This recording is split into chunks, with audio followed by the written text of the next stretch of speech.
Hi viewers, இன்றைக்கி உப்புமா செய்ய போகிறோம். உப்புமா செய்யறதுக்கு நல்லா ரவையை நல்லா ரோஸ்ட் பண்ணிக்கோங்க. அது எந்த ரவையாக இருந்தாலும் சரி தான். எந்த ரவையாக இருந்தாலும் நம்ம வந்து வீட்டில் ஒரு தடவை வானலில் போட்டு நல்லா கை விடாமல் இந்த மாதிரி நல்லா சிவக்க வறுத்துக்கணுங்க. வானலில் போட்டுட்டு எண்ணெயை ஊற்றணுங்க. எண்ணெய் நமக்கு தேவையான எண்ணெய் ஊற்றிக்க வேண்டியது தான். உப்புமா கொஞ்சம் கூடுதல் தான் செலவாகும். அதனால் உங்களுக்கு எவ்வளோ தேவையோ அவ்வளோ ஊற்றிக்கிங்க. எண்ணெய் காஞ்சிட்டு கடுகு போட்டு உளுந்து போட்டாச்சு. அதுக்கப்புறம் வந்து கடலைப்பருப்பு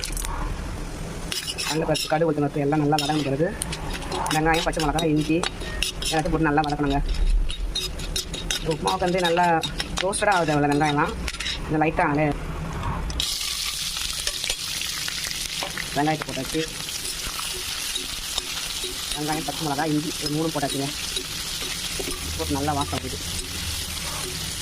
நல்லா வதக்கிட்டு வெங்காயம் நல்லா வதக்கிட்டுங்க. கருவேப்பிலை போட்டுட்டு அதையும் நல்லா வதக்கணும்.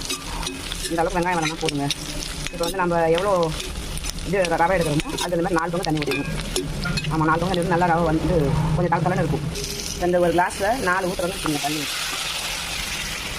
இப்போ 4 கிளாஸ் தண்ணி ஊற்றி வச்சுங்க. ஏன்னா ஒரு கிளாஸ் தான் நான் போட போகிறேன். இந்த அளவில் ஒரு கிளாஸ் போட போகிறேன். அதனால் 4 கிளாஸ் தண்ணி ஊற்றி வச்சு உப்பு போட்டுட்டு தேவையான அளவுக்கு உப்பு போட்டுக்குங்க.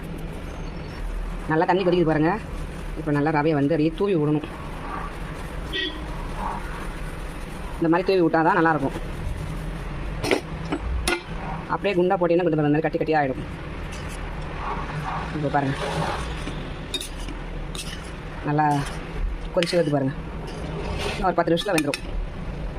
நல்லா வந்துச்சு பாருங்கள். நல்லா தலை இருக்குது பாருங்கள். இந்த நேரத்தில் நெய் கொஞ்சம் போட்டு இது நல்லா வீட்டில் காய்ச்சி நெய்ங்க. கொஞ்சம் கலர் அப்படி தான் இருக்கும். ஏன்னா நம்ம வந்து உப்பு கொஞ்சம் இது முருங்கைக்கீரைலாம் போட்டு காய்ச்சிடும் இல்லைங்களா. உப்புமாவுக்கு தேங்காய் சட்னி நல்லாயிருக்கும். சர்க்கரை, இட்லி தூள் இதெல்லாம் நல்லா இருக்குங்க சைட் டிஷ்ஷாக சாப்பிட்றதுக்கு. உங்களுக்கு எது விருப்பமோ அதே நீங்கள் சாப்பிட்டுக்கலாம். தேங்க்யூ.